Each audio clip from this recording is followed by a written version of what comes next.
Terima kasih pemirsa, masih bersama saya Maya di acara Sosok dan masih bersama narasumber kita pada hari ini yaitu Mas Ananda Sukarlan. Makasih Mas sudah meluangkan waktu. Halo Maya, senang sekali bisa di sini. Udah ini lagi kesibukannya lagi apa nih kalau akhir-akhir ini? Saya ini lagi menyelesaikan karya saya yang dipesan oleh Pak Habibie, mantan presiden kita. Beliau itu pengen membuat monumen tentang kisah cintanya dengan almarhum istrinya kan. Jadi udah ada monumen yang beneran itu di Parepare di Sulawesi. Terus beliau udah nulis buku tentang kisah cinta mereka, ya tentang kehidupan mereka ya. Terus bikin film dan sekarang itu proyek terakhirnya Pak Habibie adalah bikin satu karya orkes simfoni gitu. Yang sebagai monumen yang dia bilang monumen cinta ya. Jadi itu yang saya sedang kerjakan sekarang untuk nanti diperdanakan bulan Agustus ya. Jadi bulan Agustus itu nanti tanggal 11-nya itu adalah ulang tahunnya almarhum Ibu Ainun. Itu nanti kita perdanakan di rumahnya Pak Habibie. Tapi kemudian tanggal 12-nya, 12 Agustus, jadi satu hari setelahnya itu kita perdanakan di Goethe House. Itu untuk publik gitu. Goethe House itu di Samratulangi di Jakarta. Pusat kebudayaan Jerman ya. Oh iya. Gitu. Terus jadi kita perdanakan di situ dan kita rekam untuk nantinya sekitar bulan November atau Desember akan kita rilis sebagai compact disc. Jadi ini sebenarnya karya kedua karena beliau tuh tahun lalu udah bikin simfoni, minta saya untuk bikin chamber symphony itu yang nomor 1. Terus beliau minta satu seri gitu yang panjang, jadi mengetengahkan semua aspek kehidupannya ya. Misalnya dulu Chamber Symphony itu benar-benar tentang Ibu Ainun, jadi ada lagu-lagu dari Jawa gitu karena Ibu Ainun Habibie kan orang Jawa. Terus sekarang Pak Habibie minta ada elemen-elemen Sulawesinya juga gitu. Jadi beliau ingin saya mengangkat unsur-unsur tradisi Indonesia Nusantara ya, secara lebih ya. luasnya lagi ya. Iya. Karena memang itu interest saya dari dulu ya, investigate gitu, mencari-cari lagu-lagu daerah itu, terutama lagu-lagu daerah yang udah hampir bisa dibilang punah ya. Karena Indonesia itu negara yang paling kaya punya lagu daerah ya sedunia ya, ada ratusan gitu dan sayang sekali itu dokumentasinya itu belum komplit ya. Oh iya. Gitu. Jadi saya pertama mendokumentasinya dengan menulisnya. Melodinya persis, tapi kemudian saya bikin ya semacam elaborasi gitu ya. Sebenarnya bukan aransemen tapi ya itu lebih elaborasi karena itu karya simfoni itu harus monumental, jadi panjangnya sekitar 20 sampai 30 menit kan. Jadi ini proyek besar ya. Proyek besar dari musisi-musisi lain yang terlibat siapa aja tuh kira-kira nggak cuma satu? Itu saya melibatkan semua musikus-musikus muda Indonesia dan banyak diantaranya itu yang sudah kuliah di luar negeri ya. Jadi sekalian saya ingin membuktikan bahwa kita punya musikus-musikus muda yang memang udah luar biasa kualitasnya dan nanti juga ini karya-karya ini kita sih rencanakan akan kita perkenalkan di luar negeri, jadi akan dimainkan juga dengan orkes-orkes di luar negeri ya. Oh, luar biasa sekali ya. Kalau boleh tahu nih awalnya diperkenalkan oleh musik klasik atau mungkin dunia musik itu kayak gimana sih awalnya? Dulu waktu saya kecil maksudnya. Iya, dari kecil. Waktu saya kecil tuh sebenarnya karena ada piano aja di rumah, piano rongsokan sebenarnya dari teman keluarga orang Belanda sebenarnya. Mereka mau balik ke Belanda. Terus mereka ninggalin beberapa barang, termasuk piano, termasuk mungkin Maya udah nggak tahu sekarang, piringan hitam ya. Oh iya.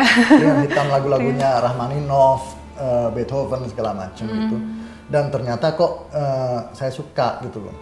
Terus kami dulu 7 bersaudara, saya anak paling kecil dan kemudian karena orang tua saya itu nggak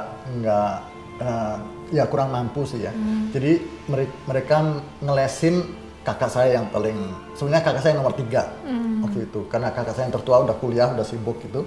Terus jadi kakak saya nomor 3, tujuannya tuh supaya kakak saya nanti kalau pulang itu ngajarin ke adik-adiknya gitu. Jadi bayar lesnya sekali aja, tapi terus kemudian yang lainnya dapat paket hemat ya, ilmunya dapat semua untuk anak-anak yang lain. Jadi bayar 1 dapat 4 ya, soalnya dari kakak nomor 3, 4, 5, 6, 7. Sebenarnya saya dulu nggak termasuk karena saya masih kecil banget. Jadi kakak nomor 3 terus 4, 5, 6-nya semua les dari kakak saya nomor 3 itu. Mbak Wiwi namanya. Berarti yang interest di dari keluarga, dari saudara-saudara nggak cuma Mas doang? Nah, yang interest di musik. nanti dulu. Oh belum. Nah terus, tapi terus kemudian ya mereka kan dilesin di rumah oleh kakak saya gitu. Nah sayangnya tuh tahu-tahu pengen ikut katanya. Terus saya ya bikin berisik. Jadi piano tuh saya Recokin ya. Iya, ngerecokin. Terus mama saya bilang, aduh ini udah deh adek kamu tuh coba ajarin aja daripada bikin berisik ya. Udah, diajarin aja sekalian gitu. Nah ternyata saya yang paling berminat, jadi saya nggak disuruh-suruh, saya udah latihan piano gitu. Terus malah kakak-kakak saya tuh yang banyak yang aduh udah emang nggak niat gitu loh. Dan terus sampai saya SMP, SMA gitu tuh saya justru dibilangnya, kamu udah belajar belum? Jadi kan kadang-kadang anak-anak tuh selalu bilang, kamu udah latihan piano belum gitu loh. Kalau saya kebalikannya, jangan latihan piano mulu, belajar dulu gitu. Gitu. Dan dari situ udah mulai benar-benar apakah udah langsung tersadar kalau memang udah cinta banget sama piano, apa merasa sudah berbakat, apakah ada dari orang tua langsung kayaknya kamu ini aja deh serius di sini atau gimana? Enggak, justru terus orang tua saya mikir ya waktu itu ya itu tahun 80-an sih ya. Ini kamu kalau mau ngelanjutin musik terus nanti pertanyaannya udah bukan mau makan apa, tapi apa makan kamu gitu loh. Karena ya tahun itu kan musik klasik di Indonesia belum sama sekali nggak eksis ya, belum eksis. Jadi mereka khawatir juga, terus mereka bilangnya udah kamu kuliah dulu lah, kuliah yang benar gitu. Kalau kuliah musik tuh nggak benar dulu kan, gitu. Terus akhirnya saya dulu pernah ikut namanya Sipenaru. Sipenaru tuh tes masuk universitas dan udah masuk ke Fakultas Psikologi UI. Karena kakak saya yang pertama tuh dulu kuliah di Psikologi UI. Terus saya juga ngambil tes apa ya, udah ngikutin kakaknya. Walaupun saya nggak tertarik sama psikologi, kedokteran segala macam, saya nggak tertarik. Gitu. Tapi terus kemudian saya dapat beasiswa ke Belanda dan terus ya dari situ saya jadi kuliah karena terus saya bilang sama orang tua saya, nih saya udah nggak perlu bayaran lagi, artinya kalian udah nggak perlu bayar saya bisa hidup sendiri gitu. Terus orang tua ya udah nyerah. Jadi dari senjatanya dari yang ngedapetin beasiswa ke luar negeri itu ya, biar orang tua benar-benar percaya kalau ini beneran yang saya ambil gitu. Tapi setelah udah mendapat beasiswa itu udah selanjutnya orang tua terus mensupport sampai saat ini juga. Iya sih, tapi supportnya dengan galau gitu ya. Tetap aja nanti kalau udah lulus nanti gimana gitu.